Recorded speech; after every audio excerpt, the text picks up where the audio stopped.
একটি ভূতের গল্প, টুনটুনি আর হরিশের কাহিনী। হরিশ তার মাকে বলে, মা, আমি টুনটুনিকে ছাড়া বাঁচব না।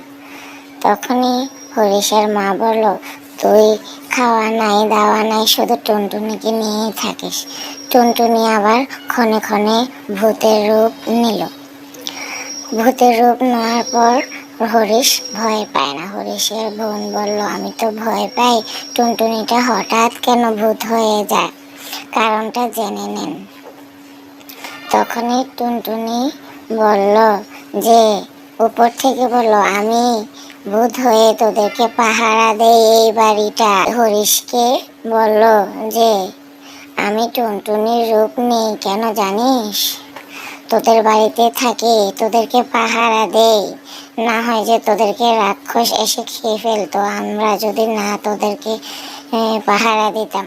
টুনটুনি তখন বলল, এই তোরা আমার পাশেই থাকবি সব সময়।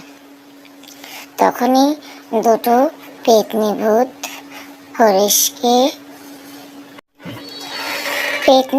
বলল যে, এই হরিশ, তোকে আজ আমরা আস্ত রাখবো না।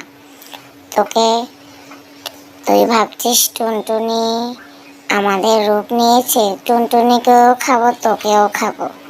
আমরা টুনটুনির রূপ নেইনি, আমরা তোর বোনের দিকে নজর দিয়েছি। তোর বোনটা দেখতে খুবই সুন্দর, কিন্তু তোর বোনটাকে আমরা বাড়ি থেকে আনার চেষ্টা করছি, কিছুতেই পারছি না তোর টুনটুনির জন্য। এই টুনটুনিকে আমরা মেরেই ফেলবো।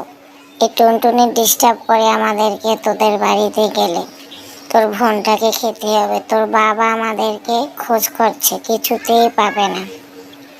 তখনই হরিশের বাবা চলে গেল এই পেতনি ভূত গুলাকে খোঁজার জন্য। পেতনি উপর থেকে গাছ থেকে নেমে হরিশের বাবাকে ধরলো যে, তোদের বাড়িতে আমি আজ অনেক বছরই থাকি, তোরা চিনিস না। দেখ, আমি এখন জঙ্গলে চলে যাচ্ছি।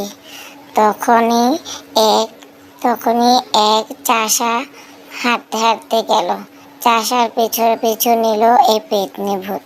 পেতনি ভূত বলছে চাষাকে, তুই এই রাস্তায় কেন আসছিস? আমি তো এই রাস্তাতেই থাকি। তখনই চাষা বলল, আমি তো তোমাকে খুঁজছি, হরিশের বাবা আর আমি।